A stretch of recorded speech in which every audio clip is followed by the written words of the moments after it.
By the late 1860s, Andrew Carnegie had already achieved something remarkable. The poor immigrant boy from Scotland had become a respected businessman. He had escaped factory work, built valuable connections, made successful investments, and earned more money than his parents could ever have imagined. Most people would have been satisfied. Most people would have protected what they had. But Andrew Carnegie wasn't most people. Because while other businessmen saw opportunity in railroads, Carnegie was beginning to see something even bigger, something that would reshape cities, transform industries, and make him richer than anyone in America. Steel. The end of one journey. The Civil War had changed America forever. When the fighting ended in 1865, the nation faced an enormous challenge. It needed rebuilding. Railroads stretched farther west every year. Factories multiplied. Cities expanded. Bridges connected places that had once seemed impossibly distant. Everywhere Carnegie looked, America was growing. And growth required materials. Lots of materials. For decades, iron had been the backbone of industrial construction. But iron had limits. Heavy loads could bend it. Weather could weaken it. Under enough stress, it could fail. As railroads became larger and cities became taller, America needed something stronger. Something more reliable. Something that could support the future. That something was steel. Seeing the future before everyone else. Most businessmen still viewed steel as a luxury. It was expensive. Production was slow. And many believed iron would remain dominant for decades. Carnegie disagreed. One of his greatest talents was recognizing change before everyone else. Years earlier, he had recognized the importance of telegraphs, then railroads. Now he was turning his attention towards steel. Unlike many wealthy businessmen, Carnegie constantly studied new technologies. He read newspapers obsessively, examined industrial reports, asked endless questions. Whenever he heard about a new invention, he wanted to understand it. That curiosity eventually led him across the Atlantic Ocean. And there, he discovered the opportunity of a lifetime, a revolutionary discovery. During a trip to England, Carnegie learned about a groundbreaking innovation. It was called the Bessemer process. Developed by Henry Bessemer, the process dramatically reduced the cost of producing steel. Before Bessemer's invention, steel production was slow and expensive. Factories could only produce limited quantities. As a result, steel remained out of reach for many industries. The Bessemer process changed everything. By blowing air through molten iron, manufacturers could remove impurities quickly and efficiently. The result was stronger steel at a fraction of the previous cost. Most people saw an interesting invention. Carnegie saw the future. If steel could be produced cheaply, it could replace iron. If it replaced iron, demand would explode. And whoever controlled steel production would control America's industrial future. The biggest bet of his life. Returning to America, Carnegie made a decision that shocked many of his associates. He began shifting his investments away from traditional businesses. Instead, he poured money into steel production. It wasn't a safe decision. The steel industry was still developing. The technology was relatively new. Many investors remained skeptical. Failure could cost him a fortune. But Carnegie had learned something important throughout his career. The greatest rewards often belong to those willing to act before everyone else. While competitors hesitated, Carnegie moved fast, building an industrial empire. In the early years, Carnegie focused on more than steel itself. He invested in businesses connected to industrial growth. One of the most important was the Keystone Bridge Company. At the time, most bridges were still built from wood or iron. Carnegie believed steel would soon replace both. Many people laughed at the idea. Steel bridges seemed unnecessarily expensive. Why replace something that already worked? Carnegie's answer was simple. Because the future would demand stronger infrastructure. He wasn't building for the present. He was building for what America would become. One bridge at a time, his vision started proving correct. As railroads expanded, demand for stronger bridges increased. Carnegie's company benefited enormously. The profits flowed back into his growing industrial network. A different kind of businessman. Many wealthy industrialists focused on immediate profits. Carnegie thought differently. He constantly reinvested. Every dollar earned became fuel for future growth. Rather than spending money on extravagant lifestyles, he expanded factories, purchased equipment, improved production methods, and searched for ways to reduce costs. His philosophy was simple: efficiency wins. The businessman who could produce high-quality steel at the lowest cost would dominate the industry. That belief became the foundation of Carnegie's empire. The Edgar Thomson Steel Works. In 1875, Carnegie launched one of the most important projects of his career, the Edgar Thomson Steel Works near Pittsburgh. Named after a railroad executive who had supported him, the mill represented the future of American manufacturing. It incorporated the newest technology, the most advanced equipment, and the latest steel production techniques. Competitors often relied on outdated methods. Carnegie embraced innovation. If a machine could improve efficiency, he bought it. If a process reduced costs, he implemented it. If a manager discovered a better way to operate, Carnegie listened. His mills evolved constantly. While competitors stood still, Carnegie kept moving forward. The relentless pursuit of efficiency. Visitors to Carnegie's mills frequently noticed something unusual. Nothing was considered good enough. Every process was examined. Every expense questioned. Every inefficiency attacked. Managers received constant pressure to improve. Workers faced demanding expectations. The goal was always the same: produce more steel. Produce it faster. Produce it cheaper. The results were extraordinary. Year after year, Carnegie's costs fell. His profits rose, and his competitors struggled to keep pace. The rise of Carnegie Steel. As the years passed, Carnegie's operations expanded dramatically. New mills appeared. Production increased. Contracts multiplied. Railroads purchased vast quantities of steel rails. Cities demanded steel for construction. Factories needed steel machinery. America's growth seemed unstoppable, and Carnegie's empire grew alongside it. Soon, Carnegie Steel became one of the most powerful industrial organizations in the country. What had started as a bold gamble was becoming an unstoppable force. The immigrant boy who once earned just over $1 per week was now building one of the largest fortunes the world had ever seen. But Carnegie wasn't finished. Not even close. Because he was about to discover a strategy that would make him richer than any of his competitors could imagine. A strategy known today as vertical integration. And it would change the rules of American business forever. Carnegie had made his decision. Steel wasn't just another business opportunity. It was the foundation of America's future. And if America was preparing to enter a new industrial age, Andrew Carnegie intended to stand at the very center of it. But owning a steel mill wasn't enough. Carnegie understood something that many of his competitors didn't. A factory could only produce steel if someone supplied the iron ore. The furnaces could only burn if someone delivered coal. The finished steel could only reach customers if trains and ships transported it across the country. Every step depended on another business, and every business in that chain took a share of the profits. To Carnegie, that wasn't just inefficient, it was dangerous. If a supplier raised prices, his costs increased. If a railroad delayed shipments, production slowed. If a mine stopped operating, an entire mill could sit idle. Carnegie hated depending on anyone else. He believed that true power came from controlling every link in the chain. So instead of simply buying raw materials, he began buying the companies that produced them. He invested in vast iron ore deposits around Lake Superior, securing enough raw material to feed his growing mills for years to come. He purchased coal mines throughout Pennsylvania, knowing that coal was essential for producing coke, the fuel that made modern steel possible. He expanded into coke production itself, ensuring that even the fuel for his furnaces came from businesses under his own control. Then he looked at transportation. Steel couldn't move itself.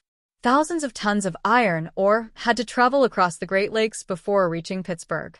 Finished steel rails had to be shipped to railroad companies across the nation. Bridges, factories, and construction projects all depended on reliable deliveries. Instead of paying other companies to transport his products, Carnegie invested in railroads and steamships, gradually creating a transportation network that belonged to him. Every mine, every railroad, every ship, every mill worked together like parts of one enormous machine. Today, business schools call this strategy vertical integration. At the time, it was revolutionary.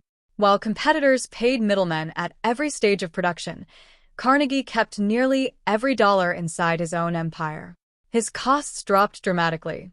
His profits soared. And his competitors found themselves fighting a battle they couldn't win. But Carnegie refused to celebrate. Success, in his mind, was temporary. The moment a businessman became comfortable, someone else would overtake him.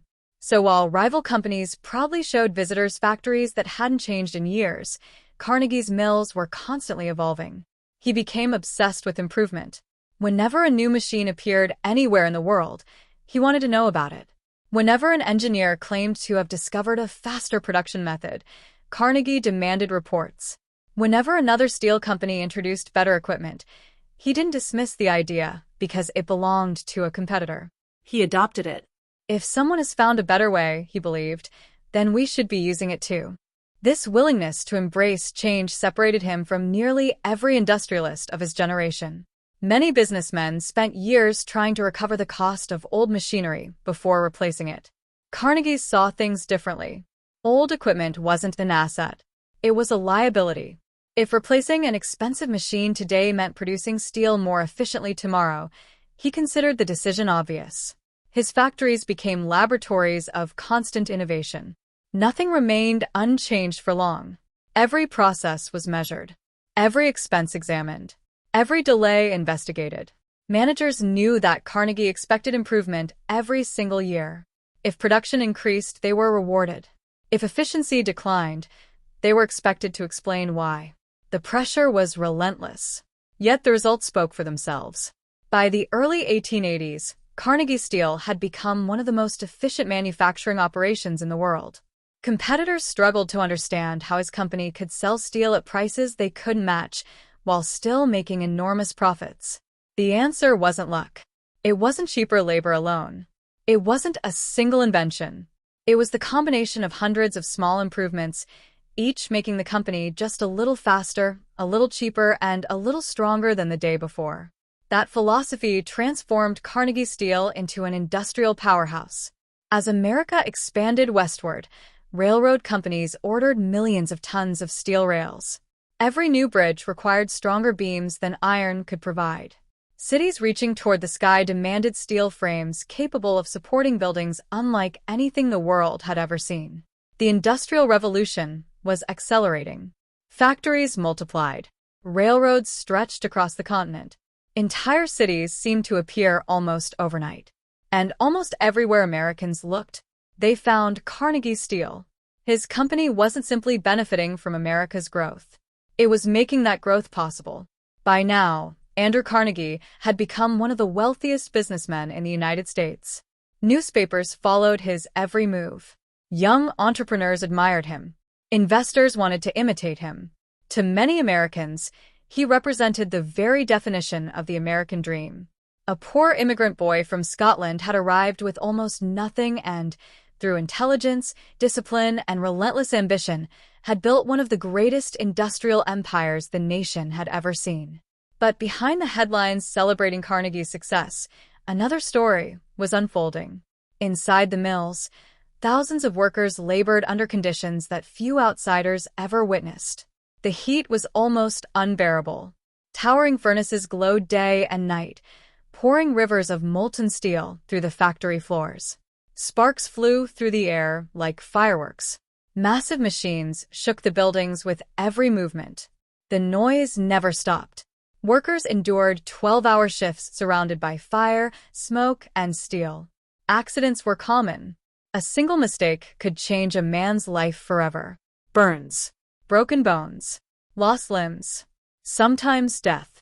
Yet every morning, thousands returned to work because they had families depending on them. For years, Andrew Carnegie had built his empire on one simple belief: efficiency above everything else. That philosophy had transformed a poor immigrant into the wealthiest industrialist in America. But as his fortune grew, so did the tensions inside his factories. Nowhere was that tension greater than the Homestead Steel Works near Pittsburgh. In 1892, Carnegie was once again in Scotland, leaving the day-to-day management of the company to his trusted partner, Henry Clay Frick. Unlike Carnegie, who preferred diplomacy in public, Frick believed conflicts should be settled with strength.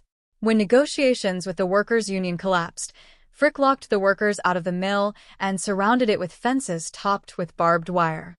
Then, in a move that shocked the nation, he hired hundreds of armed Pinkerton detectives to retake the plant. Before dawn on July 6, 1892, the Pinkertons arrived by barge along the Monongahela River. But the workers were waiting. What followed was one of the bloodiest labor conflicts in American history. Gunfire erupted from both sides. Hours passed as bullets flew across the riverbanks. When the smoke finally cleared, several workers and Pinkerton agents lay dead, and dozens more were wounded. Eventually, the Pennsylvania militia restored order, but the damage had already been done. Although Carnegie was thousands of miles away, the public blamed him. Newspapers questioned how a man who spoke so passionately about opportunity and morality could allow such violence to occur inside his own company. For the rest of his life, the Homestead Strike remained the darkest chapter of Andrew Carnegie's legacy. Yet despite the controversy, his business continued to grow. By the turn of the 20th century, Carnegie Steel produced more steel than almost any company on Earth. Railroads, bridges, skyscrapers, factories, even entire cities, were being built with Carnegie Steel. His fortune became almost impossible to comprehend. Then, in 1901, another giant of American finance came knocking. J.P. Morgan believed the future belonged to massive corporations capable of dominating entire industries.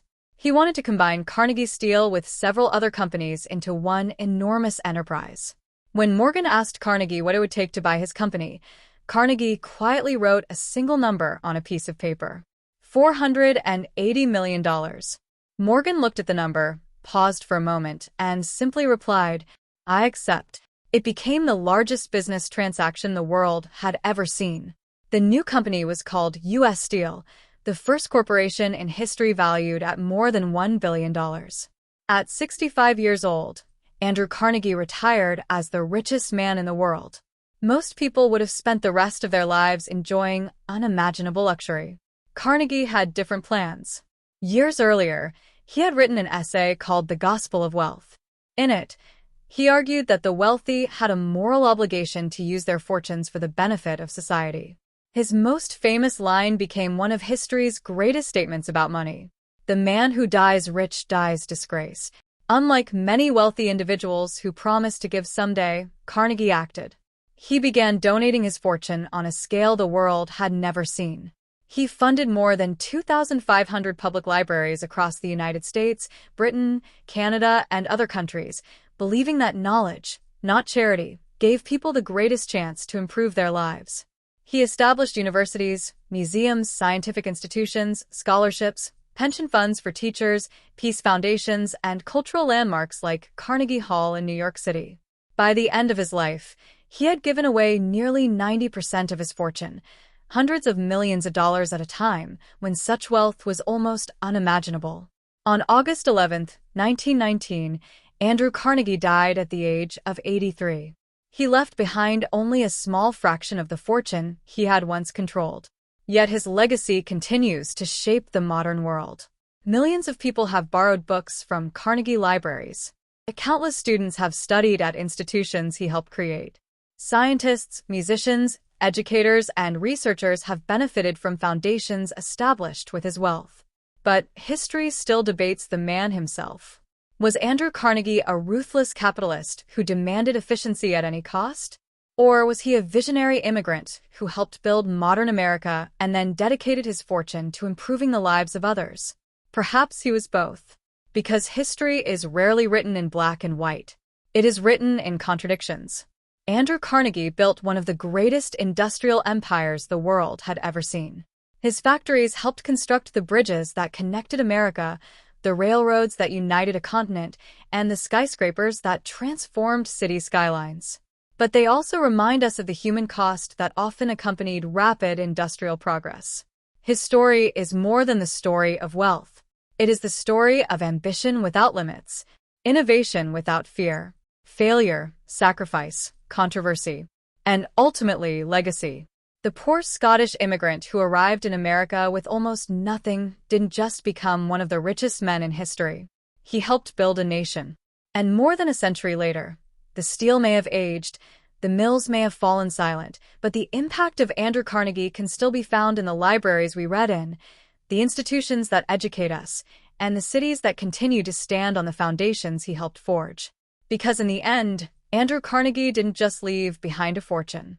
He left behind a world forever changed.